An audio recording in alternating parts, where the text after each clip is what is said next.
एक खाली कांच के गिलास में अगर आप ऐसी पेंसिल रख देते हो,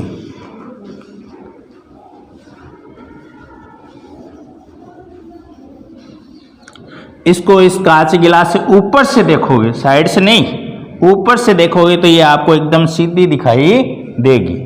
ठीक है। अब इसी गिलास को आप पानी से भर दीजिए।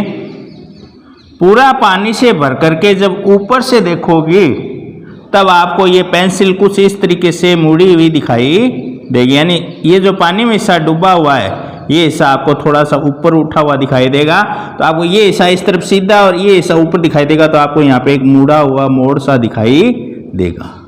एक घटना तो ये। दूसरी घटना, अगर हम इस तरफ से देखें, पार्श्व साइड से देखेंगे, तो भी हमें कुछ परिवर्तन महसूस होता है कि ये जो सीधा गिलास, प्लेन गिलास है, तो ये भी थोड़ी सी इस तरीके से मुड़ी हुई दिखाई देगी और ऊपर उठी हुई दिखाई देगी। यदि कांच के गिलास में थोड़ी बहुत लाइनें हैं तो ये पेंसिल जो है आप साइड से देखोगे तो इस तरीके से अलग अलग मोड में दिखाई देगी। ऐसा क्यों हुआ? ये एक प्रकाशीय घटना है जिसका नाम होता है अपवर्तन। आप इस उदाहरण को इस रूप में भी देख सकते हो। अभी आपको मैं दिखाता हूं। आप आइए, 3-4 बच्चे आ जाइए। हाँ, 2-3 स्टूडेंट और आ जाओ।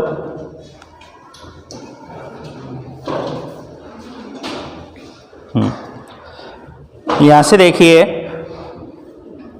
ये जल में डूबी, इसको आप ऊपर से देख रहे हो तो थोड़ा सा ऐसे यहाँ से मुड़ा हुआ दिखाई दे रहा है। अब इसको साइड से भी देखिए, अपनी गिलास में लाइनें हैं तो ये 2-3 जगह से भी मुड़ी हुई दिखाई देती है। तो ये जो घटना आप देख रहे हो, आप सभी को दिखाई दे रहा है। साइड से, पार्श्व से भी दिखाई दे रहा है, ऊपर से भी देखेंगे, ऊपर से देखेंगे तो आधा ऐसा ऐसे ऊपर उठा हुआ दिखाई देगा। ठीक है। और साइड से देखोगे तो प्लेन गिलास है तो एक सीधी मुड़ी हुई दिखाई देगी, ऊपर उठी दिखाई देगी। अगर गिलास में लाइनें है तो ये जहां जहां लाइनें हैं वहां से भी मुड़ी हुई दिखाई देगी। तो ये जो घटना कहलाती है, इस घटना का नाम है अपवर्तन। हम अब परावर्तन पढ़ चुके हैं। आप बैठिए, हम परावर्तन पढ़ चुके हैं। परावर्तन के बाद अपना जो अध्ययन का दूसरा बिंदु है वो क्या है? अपवर्तन। दूसरा बिंदु क्या है? अपवर्तन। इस अपवर्तन को हमें पूरा विस्तार से समझेंगे कि अपवर्तन क्या होता है, अपवर्तन होने का कारण क्या है, माध्यम क्या होते हैं, विरलता, उनकी सघनता क्या होती है, विरल माध्यम किसे कहेंगे, सघन माध्यम किसे कहेंगे, ये बहुत सारे इसमें प्रैक्टिकल्स है। फिर हमें जो लेंस होते हैं, जो जैसे अपन चश्मे में जो कांच आपको पारदर्शी दिख रही है, लेंस है, साधारण कांच नहीं है। इस लेंस का अध्ययन करेंगे। लेंस से अपवर्तन कैसे होते हैं, अपवर्तन की प्राकृतिक घटनाएं कौन कौन सी होती है जो अपवर्तन पे आधारित होती है, अपवर्तन का हमारे लिए क्या महत्व है, ये सारी चीजें अपने इस अध्याय में आगे इस बिंदु में पढ़ेंगे। तो एक बार फिर से देखिए,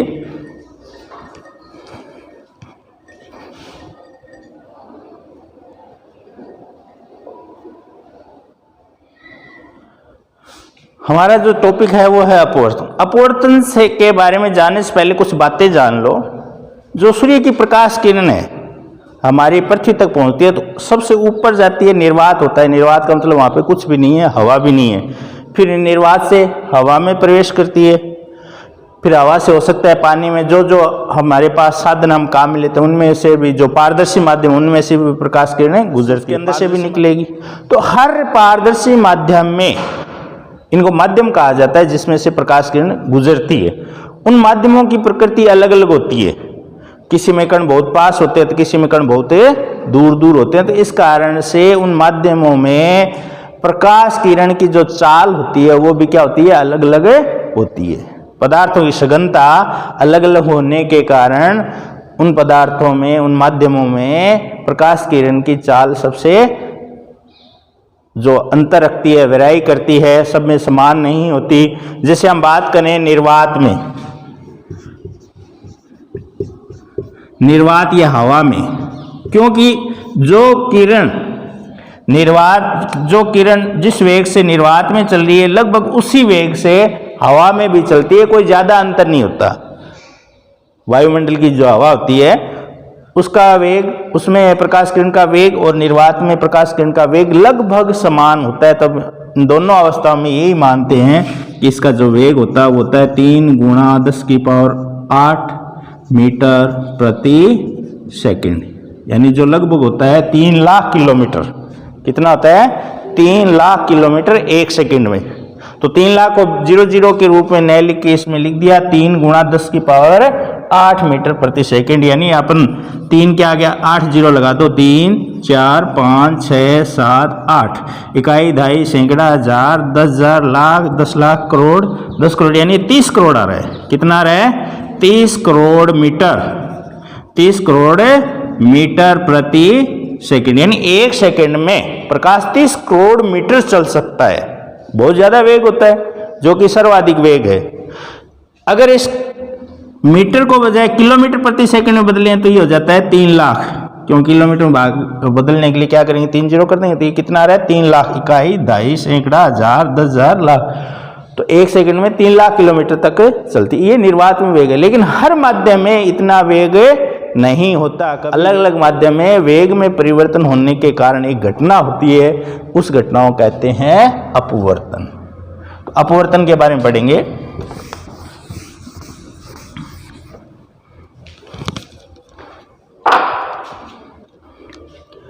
यहां 2 माध्यम ले रहा हूं मैं, आप ध्यान से देखोगे।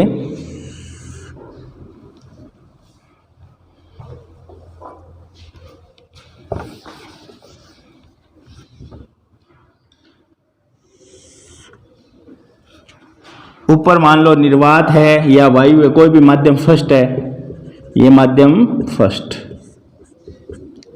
और ये माध्यम सेकंड, माध्यम सेकंड, कोई दूसरा माध्यम।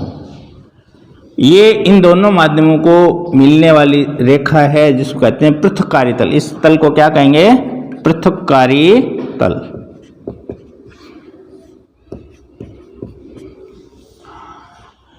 यहां 2 स्थितियां हैं, दोनों माध्यमों की आपस में तुलना करेंगे। एक माध्यम में तो प्रकाश का वेग होगा ज्यादा और एक माध्यम में होगा प्रकाश किरण का वेग कम। जिस माध्यम में प्रकाश का वेग ज्यादा है उस माध्यम को कहते हैं विरल माध्यम। क्या कहते हैं? विरल माध्यम। जैसे ऊपर विरल रख दिया, इसका मतलब इसमें प्रकाश का वेग ज्यादा है, और ये रख दिया माध्यम सेकंड, इसमें प्रकाश का वेग कम है, तो इसको कह देंगे सघन। क्या कह देंगे? सघन। तो कोई भी 2 माध्यम जिनकी आपस में तुलना करते हैं तब पता चलता है कि कौन सा विरल है और कौन सा सघन है। जैसे ऊपर वायु है और नीचे पानी है, तो वायु में वेग ज्यादा होता है, तो वायु तो हो गया विरल, और नीचे पानी है तो पानी हो गया सघन। ठीक है, इसी तरीके से हम ऐसे कर दें, जैसे ऊपर लिख दिया पानी और नीचे लिख दिया कांच। ठीक है, तो पानी में वेग कांच की बजाय पानी में ज्यादा होता है, तो यहाँ पे पानी तो हो गया विरल माध्यम और कांच हो गया सघन माध्यम। तो कोई भी माध्यम विरल भी कहलाएगा और सघन भी कहलाएगा, लेकिन ये पता कब चलेगा? जब किन्हीं दो के बीच में तुलना होती है। तुलना करने में आप ये जान लो, जिसमें प्रकाश किरण का वेग ज्यादा है वो तो कहलाएगा विरल माध्यम, और जिसमें प्रकाश किरण का वेग कम है वो कहलाएगा सघन माध्यम। अब ध्यान देंगे, इन दोनों माध्यमों के तल के लंबवत एक रेखा होती है, इसको हम कह देते हैं अभिलंब। क्या कहते हैं? अभिलंब।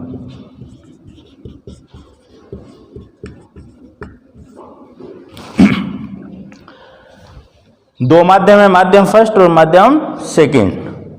ऊपर वाला माध्यम हमने वेल का, इसका मतलब इसमें प्रकाश किरण की चाल जो है वो ज्यादा है। नीचे वाले माध्यम को हमने सघन माध्यम कहा कि इसमें प्रकाश किरण की चाल कम है। और ये दोनों माध्यमों के पृथक्कारी तल हैं, जिनसे माध्यम फर्स्ट और सेकंड अलग अलग रहते हैं इन तलों पे, और इसके लंबवत एक रेखा है जिसको हम क्या कहते हैं? अभिलंब। अब कोई प्रकाश किरण आ रही है, ये कोई प्रकाश किरण आ रही है,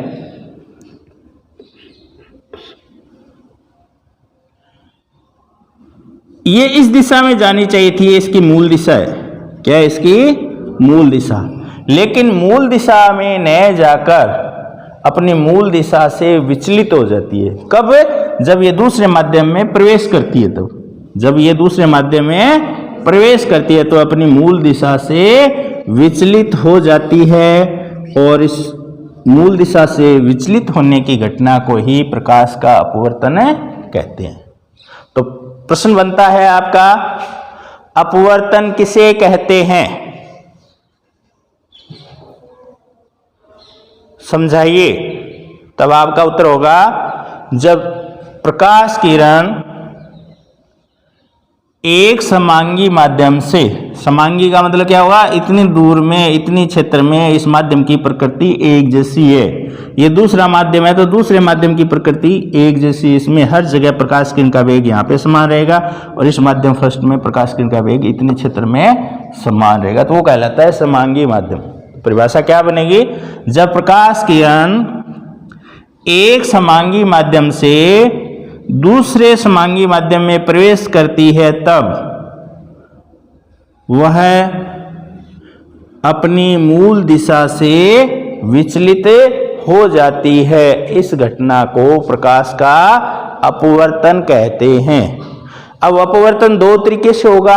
दो तरीके से क्या होगा, जब विरल से सघन में प्रवेश करे या सघन से विरल में प्रवेश करे। देखेंगे आप, इधर से ऊपर सघन माध्यम रख दें और नीचे विरल माध्यम रख दें, यह होगा अभिलंब। आप इसमें देखिए, जब प्रकाश किरण यहाँ पे प्रवेश कर रही है विरल माध्यम में, तो यहाँ पे वेग ज्यादा है, इतने माध्यम में वेग ज्यादा है, और जैसे ये दूसरे माध्यम में प्रवेश करी तो इस पृथ्वी तल से ही प्रकाश के वेग में कमी आ जाएगी। सघन का मतलब वेग में क्या हो जाएगी, कमी हो जाएगी। कमी होने के कारण ये अपनी मूल दिशा में न जाकर के ये जो अभिलंब है, अभिलंब की तरफ मुड़ गई।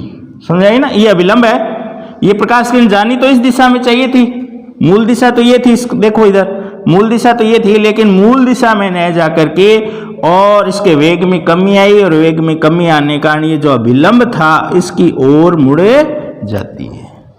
दूसरी घटना देखिए, जब प्रकाश किरण सघन से विरल माध्यम में प्रवेश करे, पहला माध्यम सघन माध्यम है, दूसरा माध्यम विरल माध्यम, इसका मतलब सघन में वेग कम होगा और विरल में वेग ज्यादा होगा प्रकाश किरण का, और ये है इन दोनों माध्यमों को पृथक करने वाली तल के लंबवत एक रेखा जिसको मानते हैं अभिलंब। अभिलंब 90 डिग्री का कोण बनाती है। ठीक, अब कोई प्रकाश किरण आ रही है, ध्यान दें किरण आप इस बिल्कुल ये जो प्लस का डॉट निशान बन रहा है ना, यहां तक लाओगे। कई बच्चे इधर से या इधर से निकाल देते हैं तो वो चित्र गलत माना जाता है। ये सघन माध्यम से कोई किरण आ रही है, जैसे ये विरल माध्यम में प्रवेश करेगी तो इसकी मूल दिशा, पहले ये देखो मूल दिशा ये है, लेकिन जैसे ही ये विरल माध्यम में प्रवेश करेगी तो इसके वेग में वृद्धि हो जाएगी और ये अभिलंब से दूर हट जाएगी, अभिलंब से दूर हट जाएगी।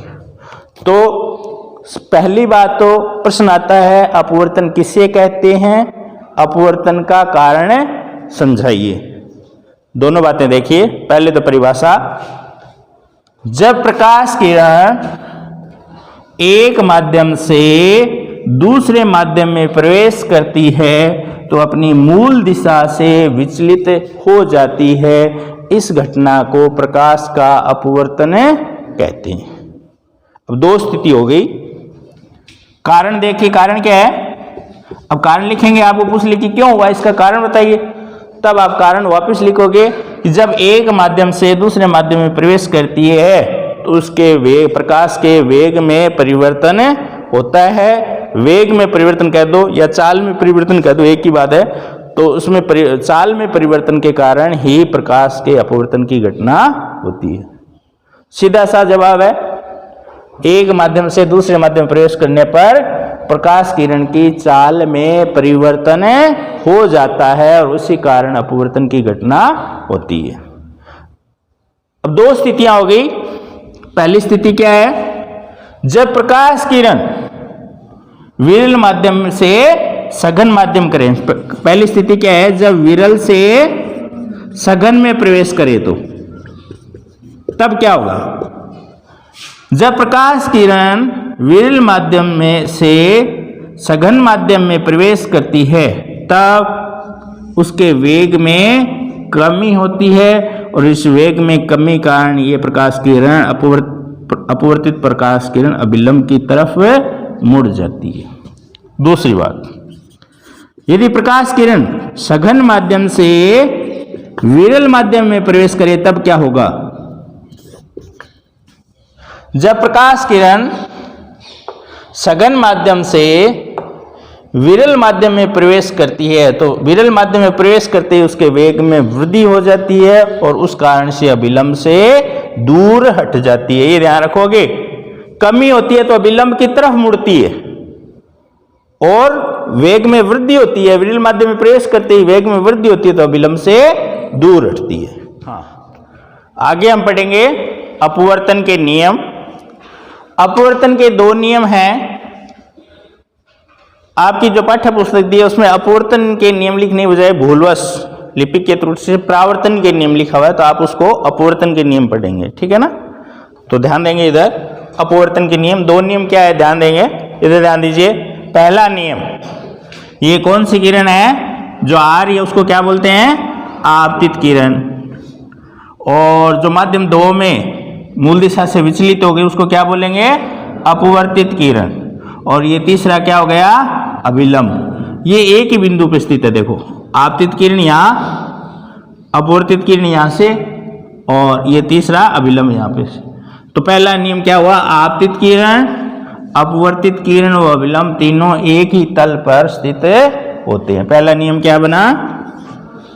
आपतित किरण,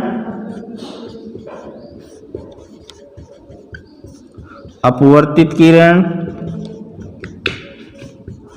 व अभिलंब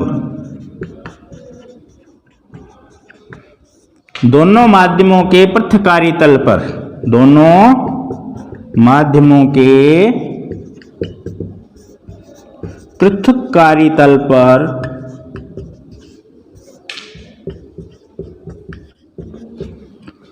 एक ही बिंदु पर स्थित होते हैं। एक ही बिंदु पर स्थित होते हैं।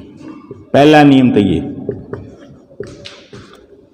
अपवर्तन का दूसरा नियम क्या है ध्यान से देखेंगे कि प्रकाश के रंग और दोनों माध्यमों की प्रकृति को यदि अपरिवर्तित रखा जाए, स्थिर रखा जाए, तब आपतन कोण आई की ज्या यानी साइन थीटा का मान वह अपवर्तन कोण आर की ज्या का जो अनुपात होता है सदैव एक नियतांक होता है। देखेंगे प्रकाश किरण का रंग व दोनों माध्यमों को स्थिर या अपरिवर्तित रखने पर आपतन कोण आई व अपवर्तन कोण आर की ज्या मतलब साइन थीटा का मान का अनुपात सदैव एक नियतांक होता है। निश्चित अनुपात में आएगा, वो नियतांक होता है। ये दूसरा नियम है। इसे स्नेल का नियम भी कहा जाता है। इसे स्नेल का नियम भी कहते हैं। स्नेल का नियम भी कहते हैं। कई बार आपके परीक्षा में प्रश्न आ जाता है स्नेल का नियम लिखिए, अपवर्तन से संबंधित स्नेल का नियम लिखेंगे तब आपको अपवर्तन का दूसरा नियम लिखना है। क्या लिखना है कि प्रकाश किरण का रंग और दोनों माध्यमों की जो प्रकृति होती है या दोनों माध्यमों की जो सघनता होती है उसको स्थिर रखने पर आपतन कोण आई व अपवर्तन कोण आर की जो ज्या का अनुपात होता है वो सदैव क्या होता है? एक नियतांक होता है। तो आप लिख दोगे आपतन कोण की ज्या बटा अपवर्तन कोण की ज्या बराबर क्या होता है? सदैव एक क्या होता है? नियतांक होता है। यानी साइन आई बटा साइन आर क्या होता है? एक नियतांक होता है। तो ये दूसरा नियम है जिसको स्नेल का नियम भी कहा जाता है। बिंदु है वो है अपवर्तनांक। आपने अपवर्तन के नियमों में दूसरा नियम पढ़ा अपवर्तन का, जिसे स्नेल का नियम भी कहते हैं। उस स्नेल के नियम के अनुसार कि प्रकाश का रंग और माध्यमों की प्रकृति स्थिर रखी जाए, अपरिवर्तित रखा जाए, तो प्रकाश किरण के आपतन कोण I की और अपवर्तन कोण R की ज्या का जो अनुपात होता है वो सदैव एक क्या होता है, स्थिरांक होता है। तो एक बार फिर से देखेंगे वही नियम। आपतन कोण I की ज्या क्या हो गई, साइन I, और अपवर्तन कोण की ज्या क्या हो गई, साइन R। ये सदैव एक क्या होता है, नियतांक होता है। वो सदैव क्या होता है, नियतांक होता है। और इसको हम पढ़ेंगे तो इसके आगे 2 1 लगा दिया जाता है। 2 1 का मतलब क्या है, माध्यम 2 का 1 के सापेक्ष अपवर्तनांक। तो इसको क्या कहते हैं, अपवर्तनांक की परिभाषा में फिर से देखेंगे। जब प्रकाश किरण माध्यम 1 से माध्यम 2 में प्रवेश करती है, चाहे वो सघन से विरल में प्रवेश करे, चाहे विरल से सघन में प्रवेश करे, तो इन दोनों के जो प्रकाश की चाल का जो अनुपात होगा, यहाँ पे हम चाल शब्द प्रयोग करें अपवर्तनांक की परिभाषा में, तो वेग का जो अनुपात होगा वो सदैव एक निश्चित होगा और उसको क्या कहते हैं, अपवर्तनांक कहते हैं। मान लो अपवर्तनांक की परिभाषा में पढ़ेंगे तो माध्यम फर्स्ट में प्रकाश का वेग, माध्यम 1 में प्रकाश की चाल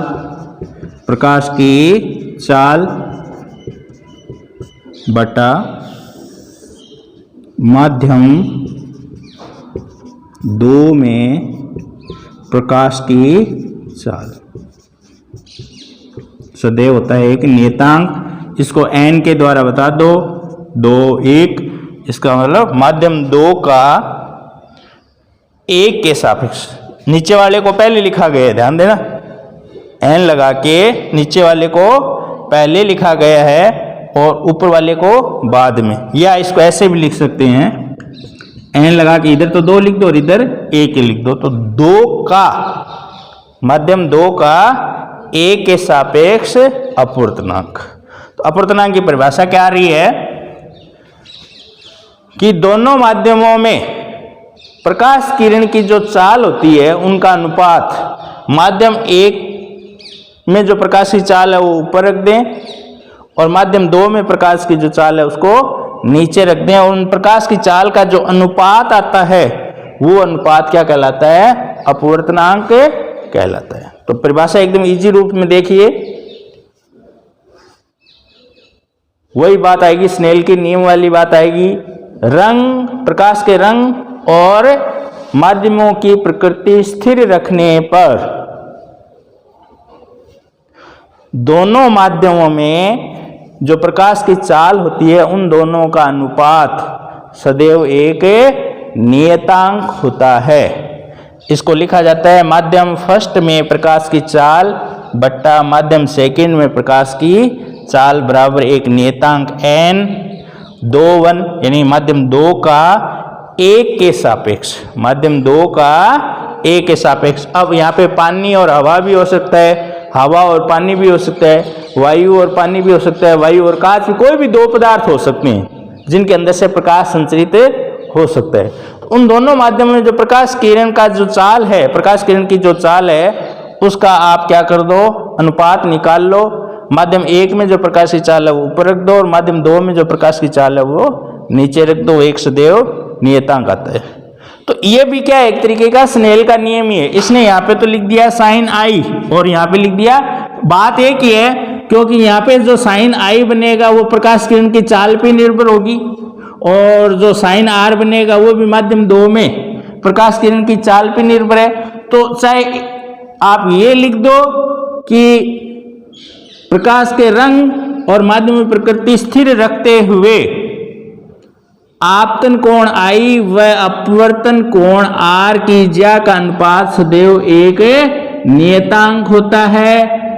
या आप ये कह दो कि प्रकाश किरण के रंग और माध्यमों की प्रकृति स्थिर रखने पर माध्यम 1 और माध्यम 2 में जो प्रकाश की चाल होती है उसका अनुपात सदैव स्थिर प्राप्त होता है। इसे माध्यम का अपवर्तनांक कहते हैं। और 2 माध्यम होंगे तो n के द्वारा प्रस्तुत 2 और 1 लिखा जाता है। इसका मतलब 2 का 1 के सापेक्ष, या 2 इधर लिख दो 1 इधर लिख दो, 2 का 1 के सापेक्ष अपवर्तनांक वो सदैव एक नियतांक होता है। अगर यहाँ पे दोनों ही अलग अलग माध्यम है तब तो उसे कहेंगे सापेक्ष अपवर्तनांक। क्या कहेंगे? सापेक्ष अपवर्तनांक। अब एक इस यहां पर माध्यम फर्स्ट यदि निर्वात रख दिया जाए, क्या रख दिया जाए? निर्वात रख दिया जाए। यहाँ पे नीचे कोई भी माध्यम हो सकता है, कोई भी अन्य माध्यम हो सकता है निर्वात के अलावा, या यहाँ पे निर्वात या वायु भी रख दे, क्योंकि वायु में भी प्रकाश का वेग लगभग 3 × 10⁸ मीटर प्रति सेकंड के लगभग पास होता है, ज्यादा फर्क नहीं होता। तो ऊपर परिभाषा में जब ऊपर का माध्यम आप क्या रख दो? निर्वात रख दो, निर्वात ही लिखेंगे यहाँ पे। तो किसी भी माध्यम का यदि हम निर्वात के सापेक्ष, निर्वात का मतलब हवा भी नहीं है, माध्यम है ही नहीं, माध्यम है ही नहीं, तो निर्वात में जो प्रकाश किरण का वेग होता है उसकी जो चाल होती है 3 × 10⁸ मीटर प्रति सेकंड, और उस चाल को c के द्वारा लिखा जाता है। इस c का मतलब क्या हो गया? निर्वात में प्रकाश की चाल। इस c का मतलब क्या हो गया? निर्वात में प्रकाश की चाल। और माध्यम में तो होगी। तो प्रश्न आता है निरपेक्ष अपवर्तनांक किसे कहते हैं? तो प्रश्न क्या आया? निरपेक्ष अपवर्तनांक किसे कहते हैं?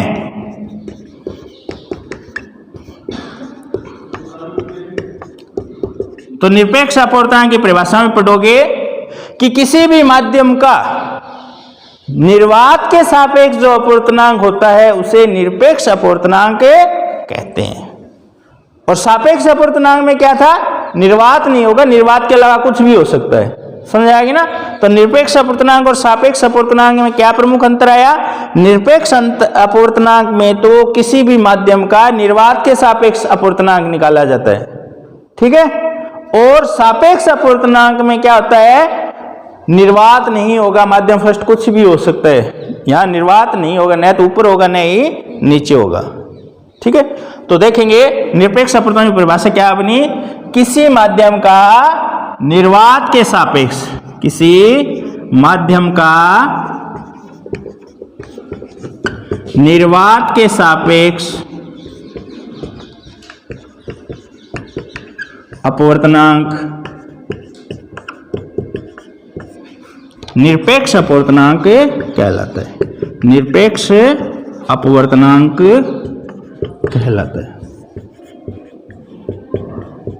तो आप लिख सकते हो कि निरपेक्ष अपवर्तनांक बराबर कैसे निकालेंगे? निरपेक्ष अपवर्तनांक n बराबर निर्वात में प्रकाश का वेग, निर्वात में प्रकाश का वेग बटा माध्यम में प्रकाश का वेग।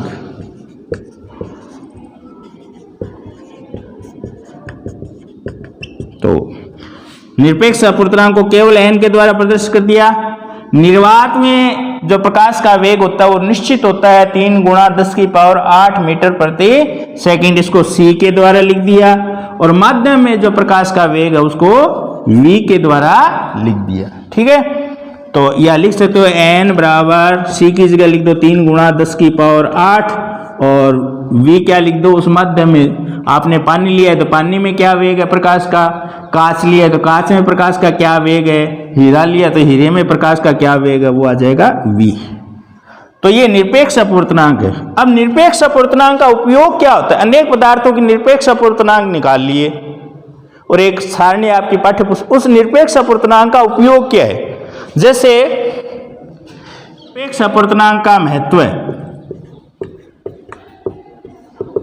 इसकी क्या उपयोगिता है?